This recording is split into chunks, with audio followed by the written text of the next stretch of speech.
explicar que, portanto, a certa altura da reflexão,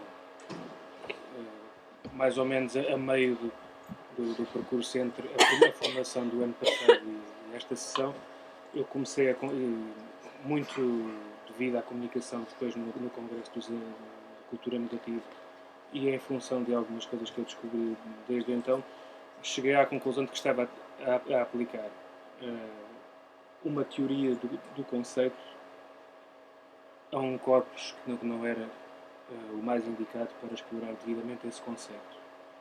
E acabei, não sei exatamente se por sorte, ou por azar, ou por loucura, não sei como dizer, chegar à conclusão de que a pessoa me podia servir melhor, e estou neste momento a tentar ver se será possível, portanto, fazer a reflexão mais do ponto de vista do conceito e não tanto do Pessoa. Portanto, isto não é uma tese sobre o Fernando Pessoa, é uma tese sobre o livre pensamento e os libertinos, tendo o Pessoa depois como foco, de maneira a libertar-me do enorme peso da tradição pessoana, que, como calculam, conheço algumas coisas, mas estava a estudar surrealismo e outras coisas do género, e, portanto, não acompanhei toda a tradição, tenho conhecimento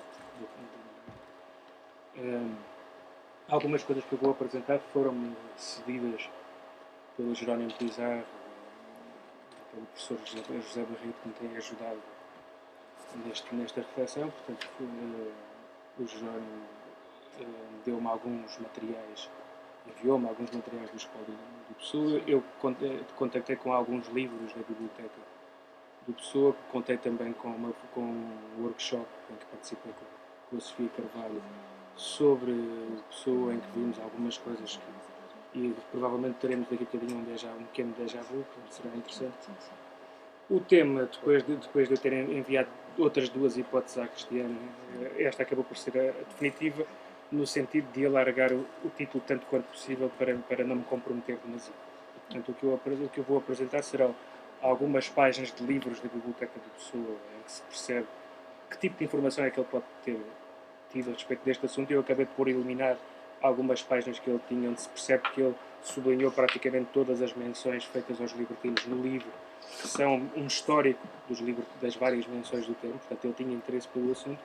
Foquei-me mais na questão do livre pensamento, porque neste momento, e arriscado-me a poder ter alguns problemas quanto a isso, mas parece-me que é mais interessante ler isto na ótica do livre pensamento, inserindo depois os libertinos numa tradição mais vasta. E portanto, é sobre isso que eu falarei. Depois acabarei, se conseguir, por analisar 3 tipos de textos de Pessoa, começando por alguns que ele publicou numa revista de comércio e que são textos invulgares, mas onde ele se percebe uma série de questões fortes. Aqui isto não serve a grande coisa, mas eu vou traduzir. Portanto, são as 2 primeiras páginas deste livro de John M. Robertson, Uma Breve História do Livre Pensamento, que é o autor mais representado da Biblioteca Pessoa. Há 23 livros deste autor. Este é um livro em 2 volumes. Nesta primeira página não se percebe muito bem, mas indica-se que o termo livre pensamento terá surgido no século XVII, em Inglaterra, mas que depois faz uma série de ligações a outros sentidos potenciais do termo, um dos quais, nesta segunda página, depois estabelece-se uma ligação entre o livre pensamento e os libertinos, entendendo-se que, numa certa altura, libertinos, iluminados, espíritos fortes, livre pensadores seriam mais ou menos sinónimos, embora depois o conceito de libertino, como eu já disse noutras apresentações, ganha com o tempo uma conotação negativa que se relaciona mais com a esfera da moralidade e menos com a esfera do pensamento, ou mais com a esfera dos costumes e da intimidade e menos com a esfera do questionamento de ideias, e é isso que leva a que no século XVIII este sentido inicial de libertino acaba por se confundir com o tempo de filósofos. A relação não é assim tão pacífica quanto isso, mas para já é o fundamental. Depois, estas 2 páginas seriam extremamente importantes, mas isto é uma apresentação das 8 teses que um jesuíta do século XVII fez para definir os libertinos. Portanto, Pierre Garras escreveu um livro muito volumoso dividido em 8 secções, cada uma delas atacando um aspecto que, segundo ele, caracterizava os libertinos. E é provavelmente o primeiro grande arquétipo daquilo que é um libertino. Ou melhor, é uma imagem que condensa várias perspectivas. E não dá para ver muito, não dá para ver nem muito bem nem muito mal, mas o pessoa tem aqui uma série de sublinhados.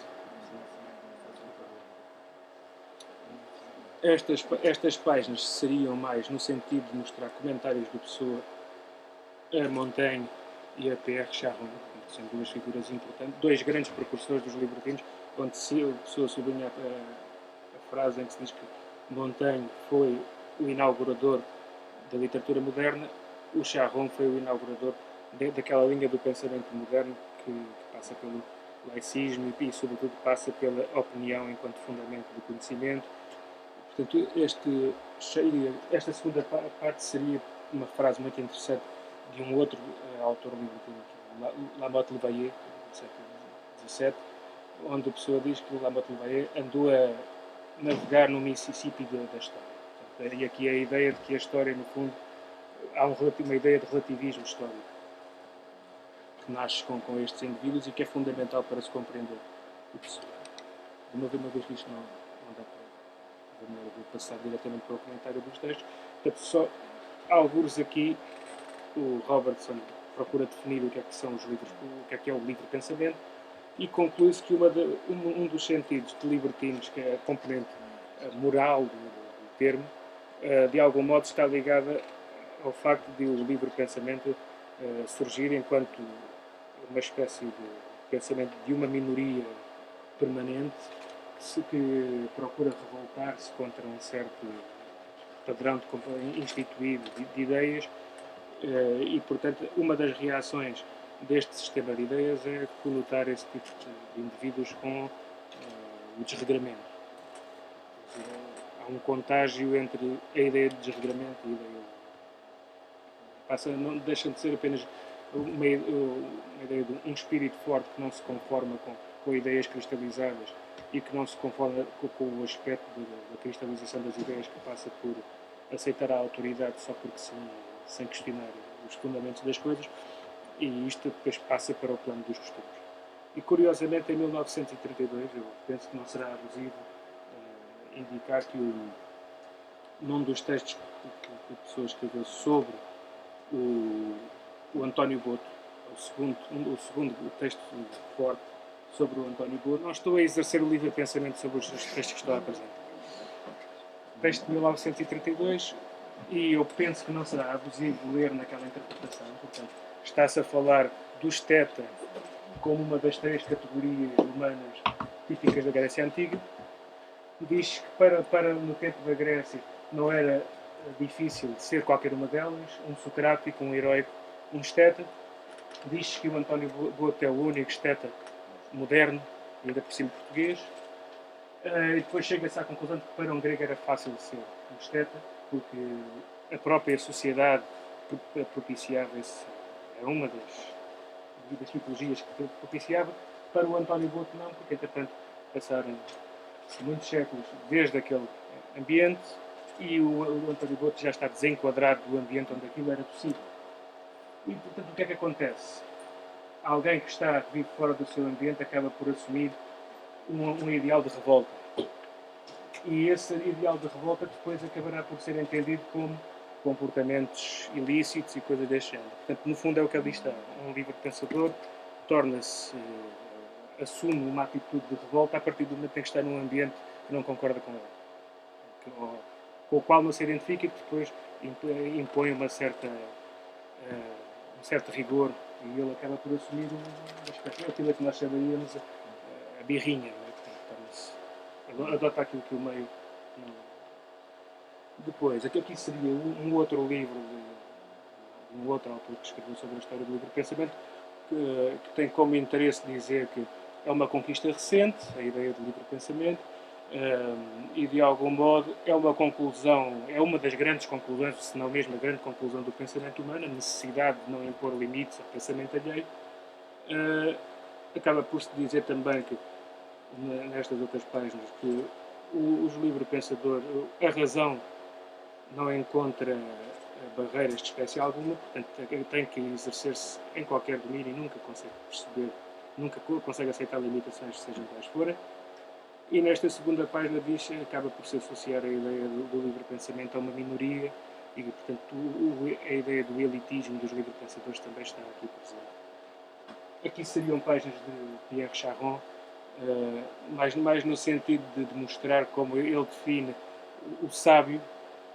Pierre Charon, portanto, escreve este tratado de La Sagesse, onde ele procura definir uma espécie de regra de vida, na qual define o que é a sabedoria e divide a sociedade em três tipos de indivíduos relativamente à sabedoria e considera que o sábio, portanto, se por um lado compreende que, e sobretudo depois dos descobrimentos, depois da reforma, depois do contacto com novas culturas, novas ideias, percebe o relativismo cultural e percebe que, no fundo, perante tantas mudanças ideológicas, de costumes, de regras, ao longo em todo o mundo, portanto, é impossível nós acreditarmos mesmo que só a nossa ideia é que está correta sempre e, portanto, acreditamos sequer que existe uma verdade. O Charon acaba por indicar, contudo, que é importante que este sábio assuma uma espécie de duplicidade entre um convívio salutar com a esfera pública, onde aceita os costumes do sítio onde vive e compreende que se toda a gente alcançasse esta sabedoria, a sociedade acabaria por dissolver-se e esta sabedoria, para esta sabedoria se manifestar é indispensável existir uma sociedade organizada. Só numa sociedade organizada o indivíduo, sobretudo este indivíduo que se considera depois superior e tem uma atitude elitista e considera que as massas são incapazes de alcançar esta sabedoria porque vivem por imitação das tradições e vivem na base do instinto, tudo isso. Mas é importante manter essa esfera pública para que depois no espaço privado o sábio possa duvidar de tudo aquilo que afirma acreditar. Isto aqui seria o mesmo. Agora sim entramos no Fernando António Nogueira, pessoa, na tal revista de comércio e contabilidade. Eu achei interessante, ainda fui ver as datas, porque estes textos, seria muito interessante ver estes textos se tivessem sido escritos depois do 28 de maio. Teria sido extraordinário, infelizmente não sei. Mas será interessante perceber que ele diz muita coisa aqui. Depois, perante um fenómeno do mesmo ano que ele depois escreve o interregno, defesa da ditadura militar, e depois, lendo bem o texto, percebe-se que ele não está a falar daquela ditadura militar, está a falar de um conceito de sociedade que ele tinha, que é a sociedade onde vivem estes sábios e estes homens superiores, que é algo como uma espécie de absolutismo iluminado, mas onde não existe nenhum tipo de controle do livre pensamento. E em que é importante existir um poder forte que mantenha a sociedade controlada, mas que depois as figuras mais importantes tenham a liberdade de expressar a sua opinião, mesmo que essa opinião não tenha consequência nenhuma em termos de poder. Mas é importante esta livre circulação de ideias, porque é na discussão de ideias, no diálogo que a sociedade evolui, e sobretudo é importante também para manter o poder em sentido. Portanto, há uma esfera que o pode criticar e que pode colocar em causa as suas ideias se ele for longe demais, se abusar do poder. E estes textos que são de divulgação aparentemente de questões comerciais, tem alguns textos que não têm particular interesse nesta perspectiva, onde ele ensina como é que se organizam cartas numa empresa e coisas assim. Portanto, são textos que aparentemente não teriam nenhum conteúdo, mas lá no meio ele opta por definir uma série de coisas importantes. Neste, por exemplo, diz que a doutrina do século XIX permitia a liberdade individual e que nos tempos mais recentes há uma progressiva tendência para restringir a liberdade do indivíduo.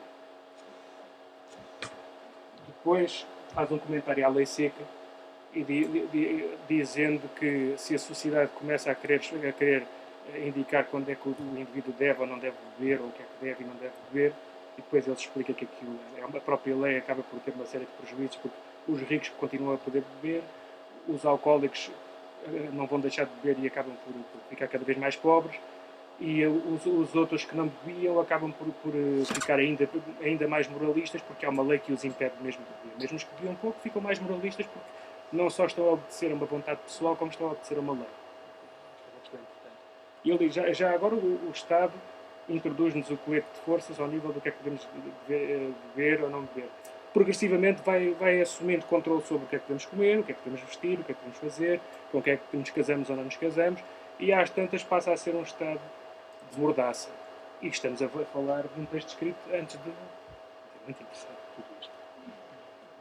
Outro texto da mesma revista, onde ele aqui comenta vários tipos de relação entre o Estado e o comércio, em que temos o monopólio do Estado, temos a liberdade aquilo que chamaríamos o liberalismo económico e por aí fora, onde ele começa por dizer que o liberalismo do Estado controlador é um pouco absurdo, porque o Estado é uma coisa altamente mal organizada, que ninguém consegue definir exatamente o que é uma sociedade, como também ninguém consegue definir muito bem o que é o progresso, ou o que é a civilização, e, portanto, a humanidade passou toda a sua história a definir ideais de sistemas políticos, ideais de sistemas sociais, foram-se anulando uns aos outros e, portanto, perante este relativismo, como é que o Estado pode organizar uma coisa e estabelecer leis que podem estar aí contra a lei natural? E uma das teses fortes daquele texto, das 8 teses do PRH Haas é justamente o facto de os libertinos acreditarem que, acima de tudo, há uma lei forte da natureza, que é uma lei predominante e que nós podemos arriscar-nos a contrariar a lei da natureza se lhe tentamos impor regras. Há um texto do livro do 17 que eu, no final, depois confronto com as teses, e ainda bem que o fiz, que já estão cá. Depois ele comenta aqui o que é que seria o regime da liberdade, contraponto ao anterior, e a questão do estímulo à livre concorrência. Este texto, a evolução do comércio, é capaz de ser talvez o mais interessante e uma chave para ler os outros todos, porque ele acaba por dizer que o comércio e a cultura são paralelos, são quase sinónimos um do outro. Sempre que o comércio progrediu, a cultura contemporânea estava a progredir. Portanto, este texto é importantíssimo para explicar que ele, no fundo, nos outros textos, quando está a falar de comércio, também está a falar de cultura, que está a achar. E ele diz que a cultura, ao aperfeiçoar-se, esta é uma relação àquela ideia do Garras, que indica que o sábio tem que ser aquele que está disponível para compreender todas as ideias. Portanto, não pode, um verdadeiro sábio não está em permanente estado de investigação e nunca fica confinado a nunca aceita uma doutrina única, ou pelo menos nunca tenta impor essa doutrina, nem confia demasiado na sua própria doutrina. Aqui temos a cultura ao aperfeiçoar-se tende para a universalidade, isto é, para não excluir da sua curiosidade elemento algum estranho. E depois aqui a questão do anacronismo histórico. Portanto, no mesmo século há países que estão vivendo em séculos diferentes, no mesmo país há regiões e camadas sociais que estão vivendo simultaneamente em épocas diversas. Portanto, temos aqui também a questão do elitismo. O sábio será aquele que do mesmo modo que depois ele tem textos sobre o provincianismo, onde define 3 categorias. A categoria do citadino, que é aquele que não lida com o progresso e com a cultura moderna com naturalidade, porque não a renega, como o provinciano, nem acha que aquilo é o último grito, como o cosmopolita, fica cego. E ele depois dá o exemplo do Mário Sacramento e comparem o Mário Sacramento comigo. Eu, como nasci numa cultura, fui criado numa cultura urbana e importante, já tenho as cidades todas dentro de mim e, portanto, não faço, não tenho nenhum tipo de idolatria para com a cultura.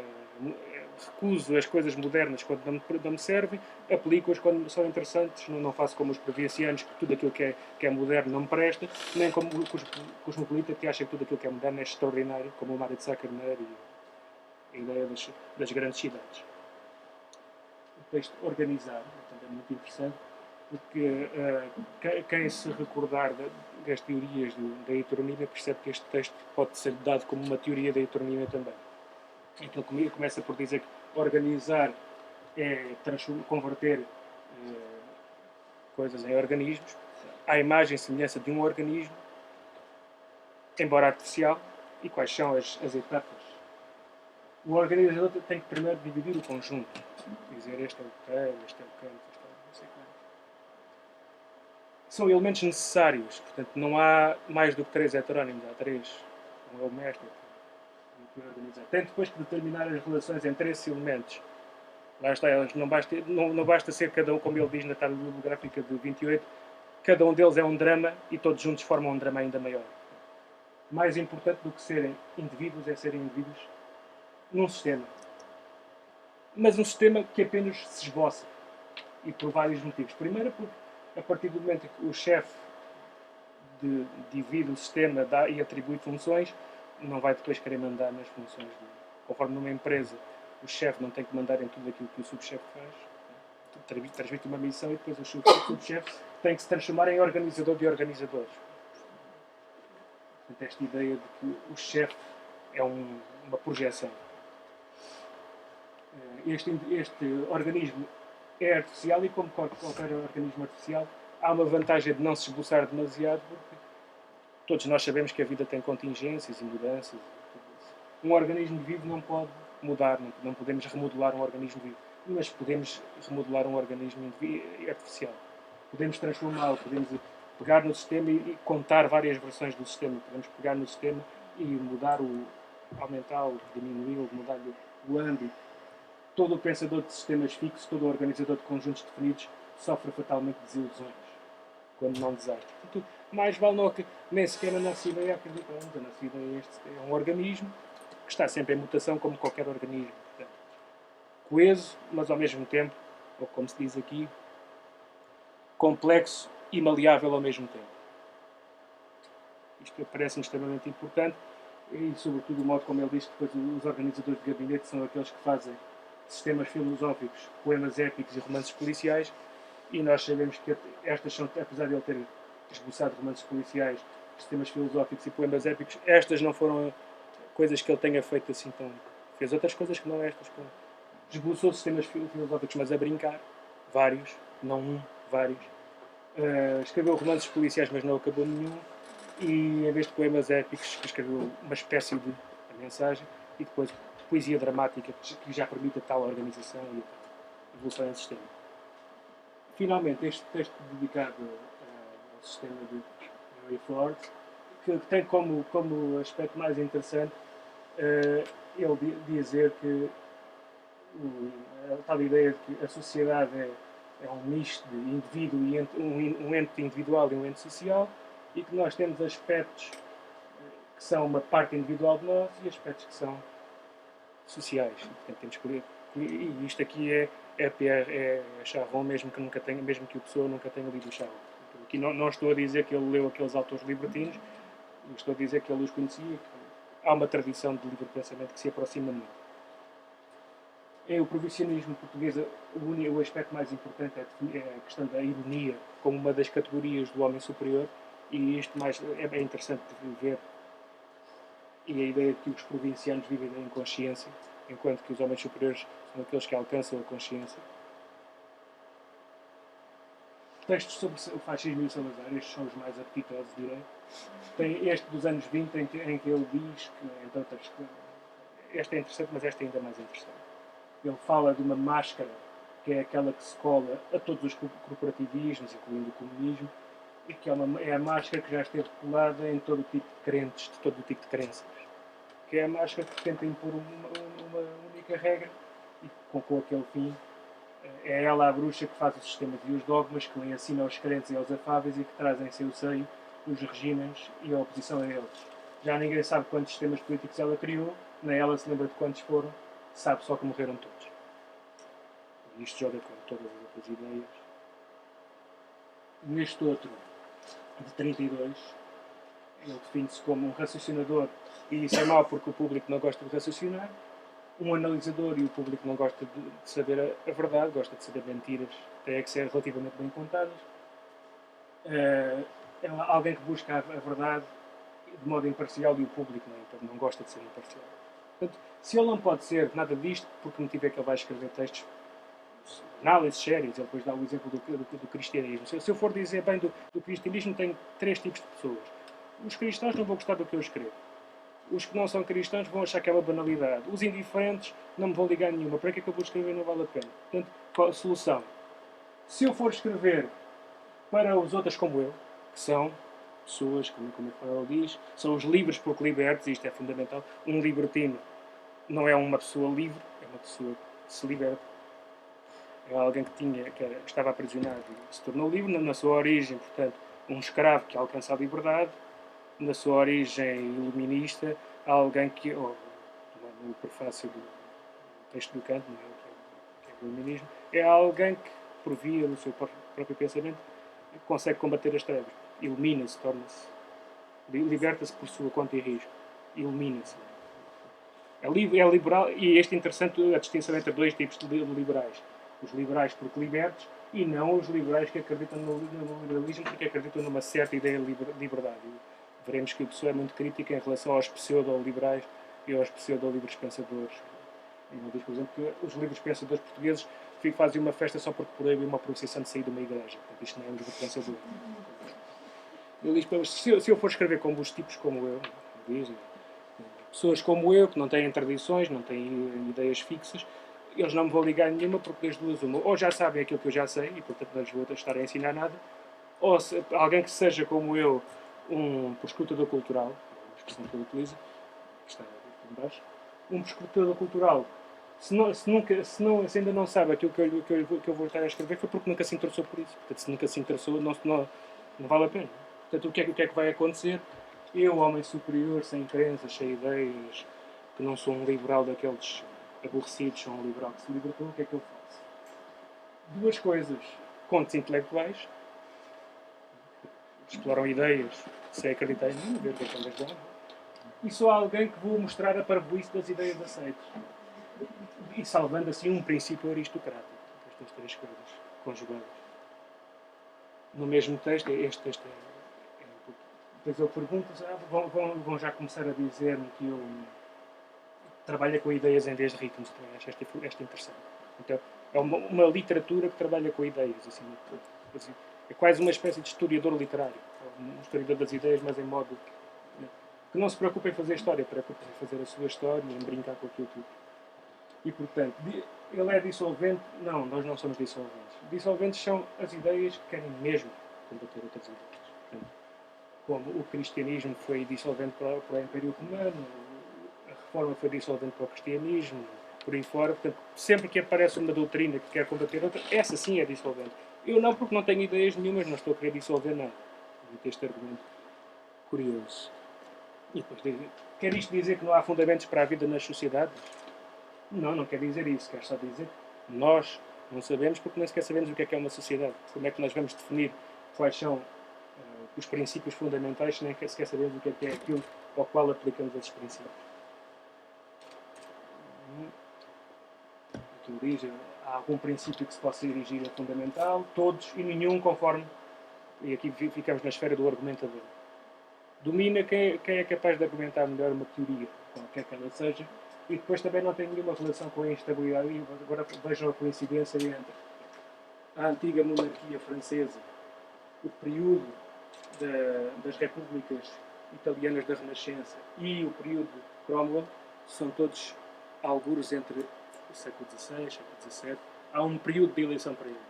Este é que é o período, três momentos em que se propiciava atividade cultural forte, mesmo que num seja um momento de ordem e os outros dois momentos de revolta. Portanto, não é uma questão de revolta social que faz com que as coisas aconteçam melhor ou pior. Tem de existir o tal livre, a liberdade de pensamento. Isso é que é o fundamental. Este texto de 33, 34 é importante essencialmente por esta definição do liberalismo. O liberalismo consiste na tolerância de todas as opiniões e de expressões delas. Aqui, portanto, este texto é fundamental de explicar o contexto deste texto. Isto aparece pouco depois do Pessoa ter ganho o prémio da mensagem. Umas semanas depois do Pessoa ganhar o prémio da mensagem, escreve um artigo a defender as associações secretas, nomeadamente a maçonaria, porque tinha surgido um projeto de lei para impedir as associações secretas. Esse texto que a pessoa consegue publicar no Diário de Lisboa, não se sabe como, que é altamente contra o regime, mas passou a censura.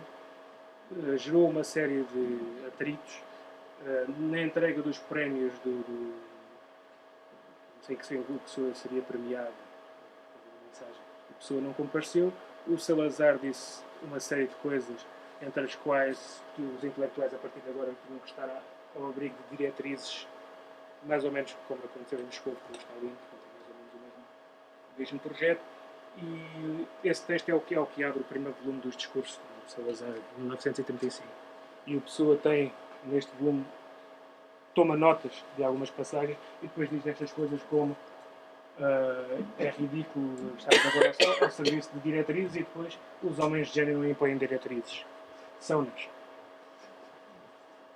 E a mesma coisa, parece que o oprimir alguém se tornou hoje uma das obrigações sociais dos governantes e depois ignorava até que na sinonímia moderna diretriz equivalesse a mordaça.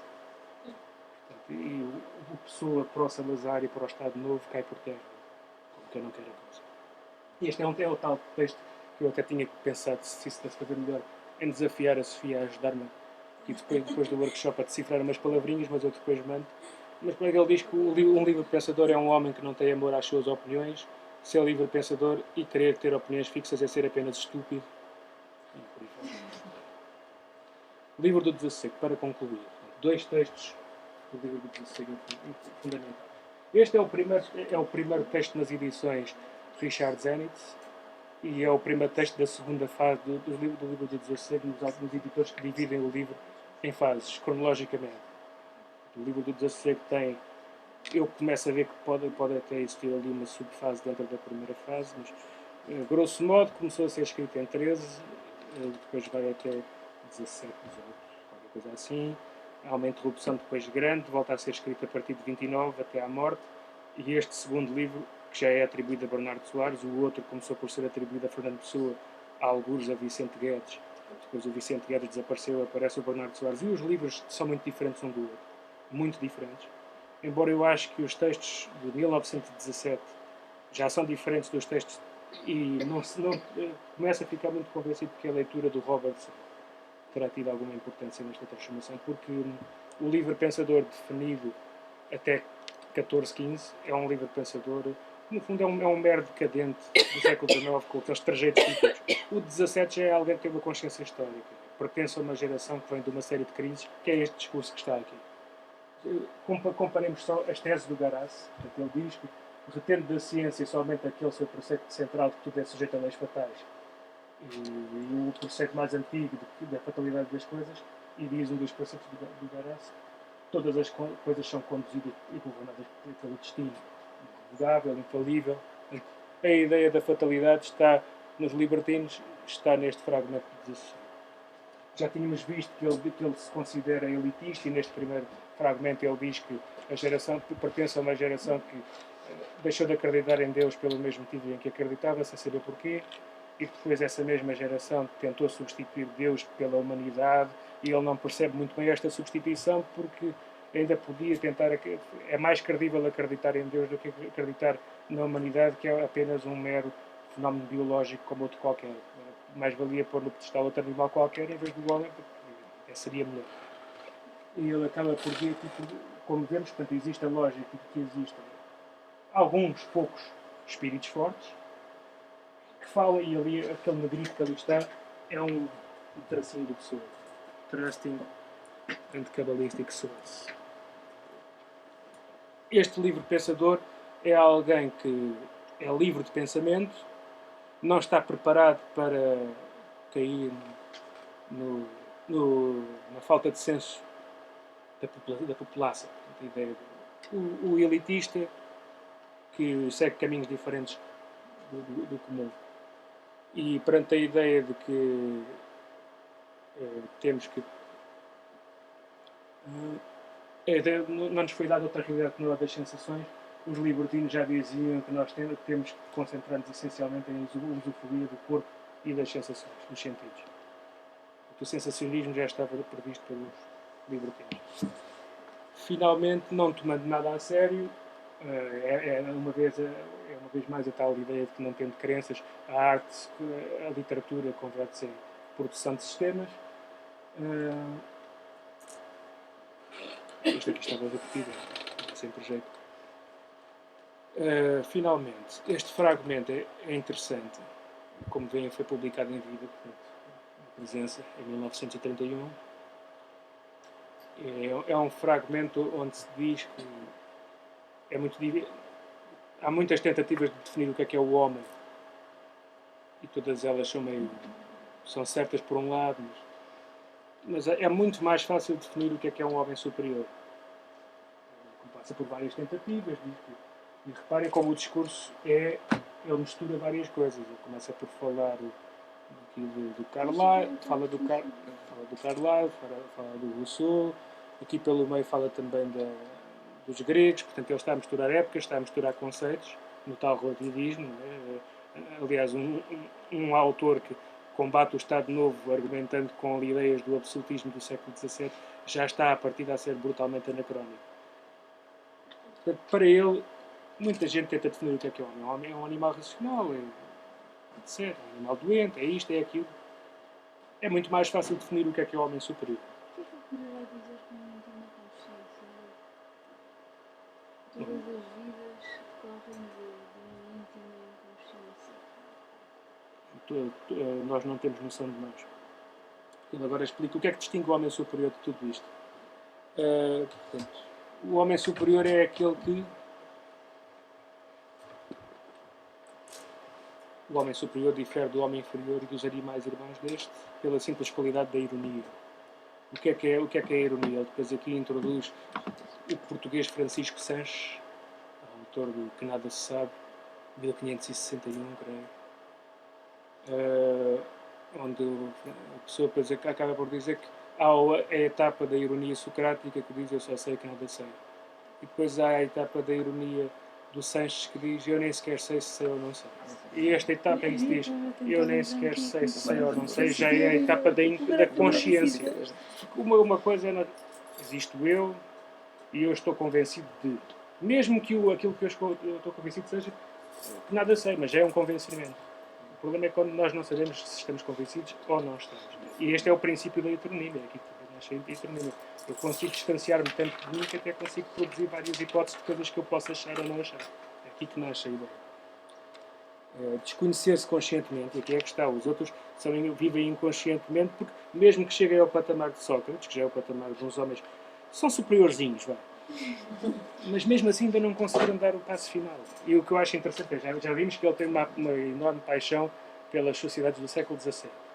Já vimos que ele argumenta em tudo, no sensacionismo, no neopaganismo, no desassossego, em textos autobiográficos, ele diz sempre que pertence a uma geração que começou com uma série de crises, e essas crises nascem todas da Renascença e depois as várias etapas. Ainda por cima dá como exemplo do cúmulo da sabedoria um autor português da época, portanto ele tem mesmo interesse por esta época, não há como fugir a esta ideia. E depois aqui, para concluir, isto são duas páginas do Robertson sobre o Francisco Sanches, em que o Robertson inclui o Francisco. Tudo começou, first came, the Portuguese Francisco Sanches. E eu lembro-me sempre dos jornalistas portugueses que dizem Renato Sanches. Mas já vem do Robert, está aqui já. E, portanto, esta ideia esta base... imaginar o Francisco Sanches africano e de rastas.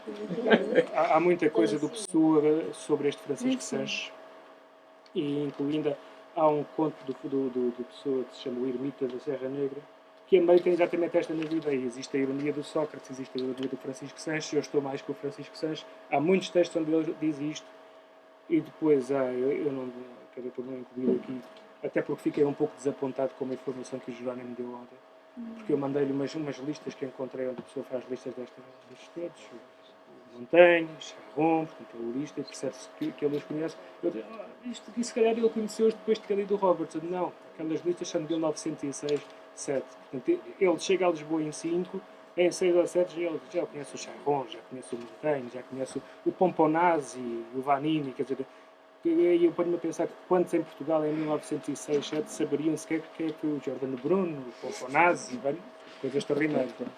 E isto. Não sei se fui esclarecedor. As associações fazem sentido, por aí.